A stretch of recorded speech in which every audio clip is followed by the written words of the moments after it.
अस्सलामुअलैकुम। आज हम आपको खस्ता कचौरी बनाने की एक आसान सी रेसिपी देते हैं जो कि बहुत ही मज़ेदार तैयार हो जाती हैं घर में। तो इसके लिए मुझे चाहिए होगा मैदा। तो हमने एक बॉल में 2 कप मैदा ले लिया है और इसी के साथ हमने 70 ग्राम जो है घी का शामिल करना है। 70 ग्राम ये जो है खस्ता कचौरियाँ बनाने के लिए एक रेशो होता है, तो जिससे हमारी कचौरियाँ जो हैं वो खस्ता बनेंगी। इसमें सिर्फ घी ही जाएगा, इसमें हम तेल का इस्तेमाल नहीं कर सकते। तो यहाँ हमने 70 ग्राम जो है वो घी डाल दिया है। टेबल स्पून मिले तो ये 4.5 टेबल स्पून है। और इसी के साथ हम शामिल कर देंगे नमक। तो यहाँ हमने आधा चाय का चमचा नमक शामिल कर दिया है। यहाँ मैंने 1 कप का जितना जो है वो पानी लिया है। अब इसमें जितनी हमें ज़रूरत पड़ेगी हम उतना ही पानी इसमें डाल के इसको अच्छे से कंबाइन कर लेंगे।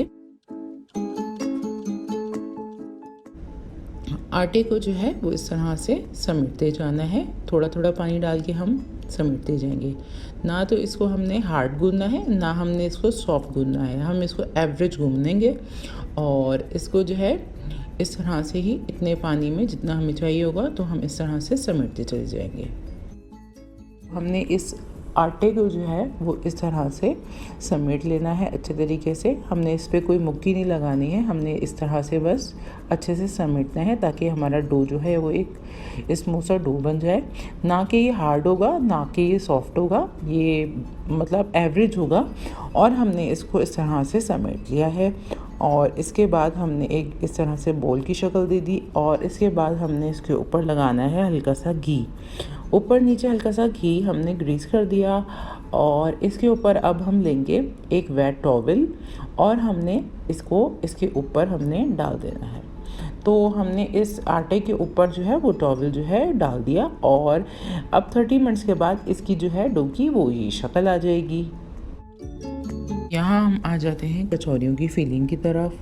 तो हमने यहाँ कचौरियों की फिलिंग के लिए ले ली हैं 2 किस्म की दालें, मसूर की दाल और चने की दाल आधा आधा कप।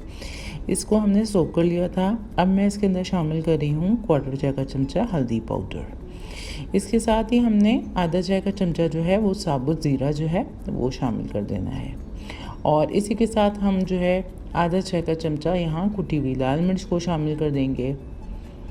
कुटी हुई लाल मिर्च जो हमने शामिल कर दी और इसके साथ ही मैं साबुत धनिया जो है वो आधा चाय का चमचा इसके अंदर शामिल कर रही हूँ। तो इसके अंदर हमने साबुत धनिया शामिल कर दिया। अब इसके अंदर आधा चाय का चमचा जो है वो मैं सौंफ का शामिल कर दूँगी। सौंफ शामिल कर दी, हस्बे ज़ौक़ नमक चले जाएगा। 1 कप जो है वो मैंने इसमें पानी डाल दिया। 1/4 चाय का चमचा लहसुन अदरक का पेस्ट हमने इसमें शामिल कर देना है और इसको 30 मिनट के लिए हल्की आंच पे पका देना है। तो 30 मिनट के बाद जो है दालों की ये शक्ल आ जाएगी। क्योंकि हमने दालों को भिगोया हुआ था 2 घंटे, तो 30 मिनट पकने के बाद इसकी ये शक्ल आ जाएगी। हमने इसको किसी भी किस्म से, किसी भी चीज़ से हमने घोटा नहीं है, स्पैचुला से इसको इस तरह से हमने मिला दिया। एक बॉल में हमने निकाला और उसको इस तरह से हमने प्रेस कर करके इसकी ये स्मूथ सी शक्ल दे दी। अब मैं इसकी छोटी छोटी सी बॉल्स बना लूँगी और एक प्लेट में जो है वो रख दूँगी। अब हम आ जाते हैं अपनी दूसरे स्टेप की तरफ। तो यहाँ मैंने जो आटे की जो है छोटी छोटी सी लोइयाँ जो हैं वो निकालना स्टार्ट कर दी हैं। हमने इस साइज़ की जो है वो पेड़े जो हैं वो बनाने हैं। तो हम एक प्लेट में इस तरह से निकालते चले जाएंगे।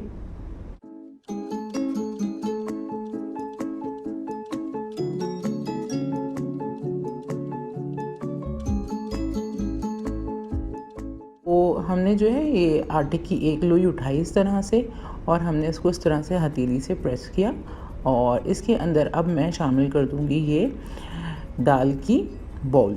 हमने दाल की जो है ये फिलिंग जो है वो हमने इस तरह शामिल कर दी और हमने इस तरह से ऊपर से इस तरह से दबाते जाना है ताकि ये जो है वो अंदर की जो फिलिंग है वो बाहर ना निकले तलते समय। तो हमने इसको इस तरह से जो है वो हमने प्रेस कर करके हमने इसको अच्छे से प्रेस किया, पीछे से भी आगे से भी। और हमने इसको एक अच्छी सी स्ट्रॉन्ग सी जो है वो पेड़े की शक्ल दे दी है। तो हमने इस तरह से बाकी जो है वो भी पेड़े बनाते रहना है। इस तरह हम एक लोई को फैलाएंगे और बीच में जो है वो बॉल रखेंगे फिलिंग की, और इस तरह से हम तमाम की तमाम को जो है वो रेडी कर लेंगे। अब हमने जो है उन तमाम पेड़ों को इस तरह से रख दिया। अब हमने जो है वो एक लोई उठाई और हमने इसको इस तरह से प्रेस करते जाना है। तो इस तरह से हम इसको साइडों से दबाएंगे पहले, फिर हमने इसको बीच में इस तरह से हमने प्रेस करना है। यहाँ कोई रोलर पिन की जो है वो ज़रूरत नहीं है, हाथ से ही इसको हम इस तरह से प्रेस करते जाएंगे और फैला लेंगे। तो हमने इसको कचौरियों को जो है वो इतनी शक्ल जो है इस तरह से दे देनी है, इतनी मोटी और इतनी बड़ी जो है वो हम कचौरी जो है वो तैयार कर देंगे। मैंने कचौरी का ये साइज़ जो है वो रेडी कर लिया। हम आ जाते हैं फ्राइंग की तरफ। तो यहाँ मैंने एक कढ़ाई में भर के जो है वो तेल लिया है और इसको मैंने ज़्यादा गर्म नहीं करना। कचौरियों को हम ज़्यादा हाई हीट पे नहीं पकाएंगे। ऑयल को भी हमने मीडियम से भी लो जो है वो जो है गर्म करना है। अब हमने इसमें कचौरी शामिल कर दी और देखिए कचौरी जो है वो डालते ही इस तरह से ऊपर खुद ही आएगी। तो हमारा जो ऑयल है वो इतना गर्म नहीं है कि इसको जो है वो जला दे। हमने इतना रखना है कि बस कचौरी जो है वो बस इस तरह से आहिस्ता आहिस्ता से फूल फूल के खुद ही ऊपर आती जाए। तो इस कढ़ाई में जितनी जगह है हम उतनी ही जो है कचौरियाँ इसमें शामिल कर देंगे। और क्योंकि ये खस्ता कचौरी है तो ये तलने में जो है वो टाइम लेगी, तो इसको हमने बिल्कुल मीडियम से लो आंच पे हमने इसको पकाना है। तो एक हम अब जो है इसमें क्या करेंगे, हमने एक स्टिक ले लेनी है अब, और इसके अंदर जो है हम इस तरह से इसको पलटते जाएंगे और इसको इस तरह से घुमाते रहना है अब, और इसको घुमाते घुमाते ही हमने इसको पकाना है। अभी हमने इसको पलटना नहीं है क्योंकि इस तरह से हम घुमाएंगे तो ये ऊपर नीचे खुद ही जो है वो पकती जाएगी एक से कलर की।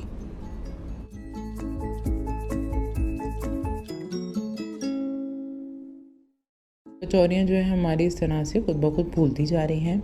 हमने इसको इस तरह से हिलाते रहना है। इसमें हमने कोई सोडा नहीं डाला, कुछ नहीं डाला, ये एग्जैक्टली इसी तरह से जो है वो फूलती चली जाएंगी खुद ब खुद। जितना इसको फूलना है ये फूल जाएंगी। अब हमने इसको एक अच्छा सा गोल्डन सा कलर दे देना है। तो इसको हम इस स्टेज पे आके हम एक टिश्यू पेपर के ऊपर निकाल देंगे और इसी तरह हमने तमाम की तमाम जो है कचौरियों को फ्राई कर लेना है और निकाल लेना है। तो देखिए हमारी ये जो खस्ता कचौरियाँ हैं वो तैयार हो चुकी हैं। तो आई होप कि मेरी ये रेसिपी आपको अच्छी लगे। अगर आपको मेरी रेसिपीज़ अच्छी लगती हैं तो do subscribe my channel. Next recipe तक के लिए इजाज़त दीजिएगा मुझे। अल्लाह हाफ़िज़।